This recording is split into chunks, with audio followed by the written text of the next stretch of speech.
आप सुन रहे हैं काशी का सफर आरजे ट्विंकल के साथ। बाबा विश्वनाथ की नगरी काशी से आप सुन रहे हैं हेलो बनारस पर मुझे यानी आरजे ट्विंकल को, और आपने ट्यून किया है 91.2 एफएम। उम्मीद है कि काशी का सफर आपको पसंद आ रहा होगा, और अगर आपके पास काशी के इतिहास की कोई भी कहानी है तो उसे मुझ तक पहुंचाइए और मैं पहुंचाऊंगी बनारस के लोगों तक। आप मुझे सर्च कर सकते हैं फेसबुक इंस्टाग्राम पर आरजे ट्विंकल के नाम से। और वक्त हो चला है कुछ जानने का, समझने का और कुछ समझाने का। इसी सिलसिले को आगे बढ़ाते हुए आज मैं काशी के इतिहास के पन्नों में से ढूंढ के निकाली हूँ उपन्यासकार के जनक को, जिनके अनमोल वचन है आत्म सम्मान की रक्षा सबसे पहला धर्म और अधिकार है हमारा। यह पहले ऐसे उपन्यासकार, नाटककार और कहानीकार लेखक हैं जिन्होंने जमींदारों, दलितों, मजदूरों और महिलाओं के लिए अपने लेख में आवाज उठाई है। जी हाँ, आज मैं बात कर रही हूँ मुंशी प्रेमचंद जी की, जिनके बचपन का नाम धनपत राय था। धनपत राय जिसका अर्थ है धन का स्वामी। इनके चाचा महावीर जो कि एक जमींदार थे, इन्होंने धनपत राय को नवाब राय का नाम दिया और नवाब राय धनपत राय द्वारा चुना गया पहला कलम नाम था। प्रेमचंद का जन्म 31 जुलाई 1880 को बनारस के पास एक लम्ही गांव में हुआ था। माता आनंदी देवी और पिता अजायब राम थे। उनके पूर्वज एक बड़े कायस्थ परिवार से थे, जिसके पास 8 से 9 बीघा जमीन थी। पिता पेशे से डाकघर में डाक मुंशी थे। बहुत ही कम उम्र में इनके सर से माता और पिता का हाथ उठ गया। जब ये 7 वर्ष के थे तो माता का निधन हो गया, इसलिए बचपन और किशोरावस्था कठिनाइयों से गुजरा। अच्छा, हम सब सोचते हैं कि कठिनाइयां सिर्फ मेरे ही जीवन में है, लेकिन ऐसा नहीं है। हर एक वो इंसान जो इस धरती पर जन्म लिया है, कठिनाइयां उन सब के जीवन में है। और आगे आप जानेंगे कि कैसी कैसी कठिनाइयों का सामना करना पड़ा मुंशी प्रेमचंद जी को समाज में बदलाव के लिए। प्रेमचंद स्नेह के भूखे थे। माँ के जाने के बाद उनकी दादी ने ही उन्हें संभाला, लेकिन दादी का जल्दी निधन हो गया और बहुत ही कम उम्र में वह अकेले हो गए। उनकी मां के जाने के बाद प्रेमचंद के पिताजी ने पुनर्विवाह किया, लेकिन उनकी सौतेली मां ने स्नेह नहीं दिया। प्रेमचंद अपनी रचनाओं में अपनी सौतेली मां के बारे में लिखते रहते थे, जो कि एक आवर्ती विषय बन गई थी। खुद को सांत्वना देने के लिए उन्होंने किताबों से दोस्ती कर ली। एक व्यापारी के यहाँ किताब बेचने का काम उन्होंने शुरू कर दिया, जिससे उन्हें ढेर सारी किताब पढ़ने का मौका भी मिलता था। 15 वर्ष की उम्र में उनकी शादी हो गई, पर उम्र में पत्नी बड़े होने और झगड़ालू होने के कारण उनकी शादी नहीं चल सकी। फिर उन्होंने बाल विधवा का समर्थन करते हुए दूसरी शादी बाल विधवा से की, जिससे उनकी 3 संतानें हुई। फिर यह मैट्रिक पास कर शिक्षक बन गए। शिक्षा विभाग में इंस्पेक्टर के पद पर नियुक्त हुए। उन्होंने एक मिशनरी स्कूल में अंग्रेजी सीखी। वैसे तो उपन्यास वो उर्दू और फारसी में ही लिखते थे, लेकिन आगे बताऊंगी कि क्या मजबूरियां आई कि उन्हें हिंदी में लिखना शुरू करना पड़ा।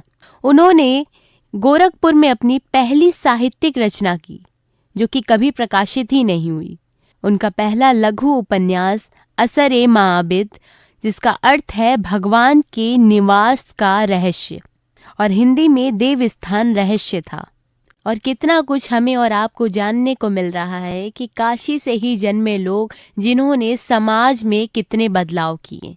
और अभी तक आपने जाना कि इन्होंने साहित्यिक रचना की जो कभी प्रकाशित नहीं हुई, लघु उपन्यास भी लिखा। अब उसके आगे, लेकिन इनके जीवन में भूचाल तब आया जब इन्होंने सोजे वतन यानी कि राष्ट्र का विलाप प्रकाशित किया।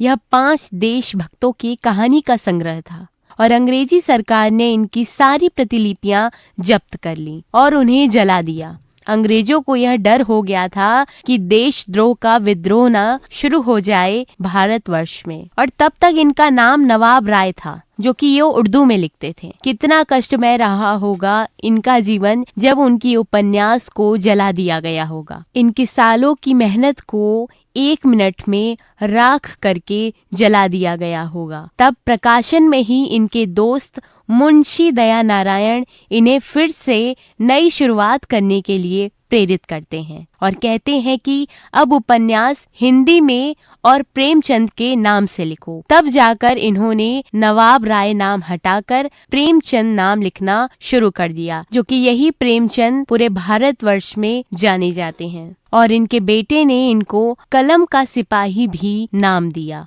अभी तक आपने जाना कि प्रेमचंद अपनी नई शुरुआत हिंदी में करने जा रहे हैं।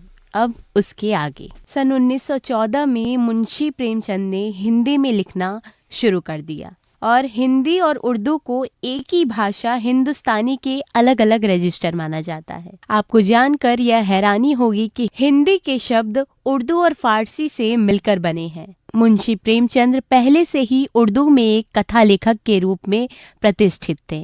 अब उनकी पहली हिंदी कहानी सौत दिसंबर 1915 में सरस्वती पत्रिका में प्रकाशित हुई थी और उनका पहला लघु कहानी संग्रह सप्त सरोज जून 1917 में प्रकाशित हुआ था। ये एक भारतीय लेखक थे जो अपने आधुनिक हिंदुस्तानी साहित्य के लिए प्रसिद्ध थे। वे उस समय के दशक में समाज में प्रचलित जातिवाद, महिलाओं और मजदूरों की दुर्दशा के बारे में लिखने वाले पहले लेखकों में से एक थे, जो आज भी सबसे प्रसिद्ध लेखकों में से एक हैं। फिर 20वीं शताब्दी की शुरुआत में हिंदी लेखकों में से एक माने जाने लगे।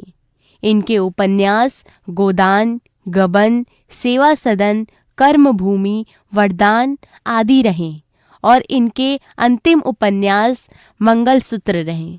इन्होंने 300 से अधिक कहानियां लिखी, जिसमें प्रसिद्ध कफन, बूढ़ी काकी, ईदगाह, 2 बैलों की कथा, पूस की रात है। इनकी प्रथम कहानी संसार का अनमोल रतन जमाना पत्रिका में प्रकाशन हुआ। इनके प्रमुख नाटक करबला, संग्राम, प्रेम की वेदी आदि प्रमुख रहे। इनके निबंध, कुछ विचार, विविध प्रसंग आदि रहे। इनकी साहित्यिक विशेषताएं ये थी कि इनकी रचनाओं में ठेठ भारत के दर्शन होते थे। जब भी आप इनकी कोई भी कहानी, उपन्यास या नाटक पढ़ेंगे तो आप सभी को उस समय के ठेठ भारत के दर्शन मिलेंगे। इन्होंने अपने शब्दों में लिखा है, साहित्य को समाज का दर्पण नहीं, मशाल होनी चाहिए। इनकी भाषा हमेशा से ही सहज और सरल थी। ये इतने सहज नागरिक थे और इनकी भाषाएं इतनी सरल थीं कि इनके उपन्यास 38 भाषाओं में प्रकाशित हुए।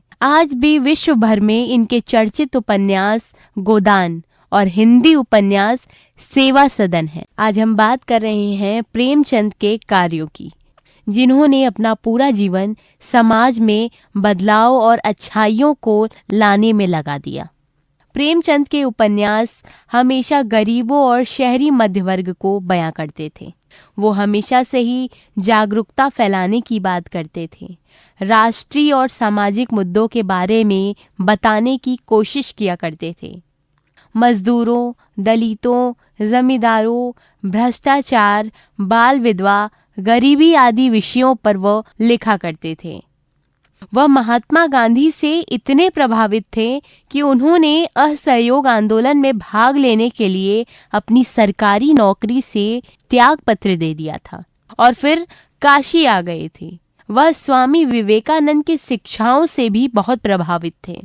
इस अवधि के दौरान उनके कार्यों ने गरीबी, जमींदारी, दहेज प्रथा, शैक्षिक सुधार, राजनीतिक उत्पीड़न जैसे सामाजिक मुद्दों पे काम किया। प्रेमचंद हमेशा से ही किसानों और मजदूर वर्ग के आर्थिक पक्ष में काम करते थे। वह उस बात का विरोध करते थे किसी भी तरह से बेईमानी न किया जाए। वह मजदूरों और श्रमिकों का दर्द समझते थे। इसका उल्लेख उनकी रंगभूमि जैसी कृतियों में देखा जा सकता है।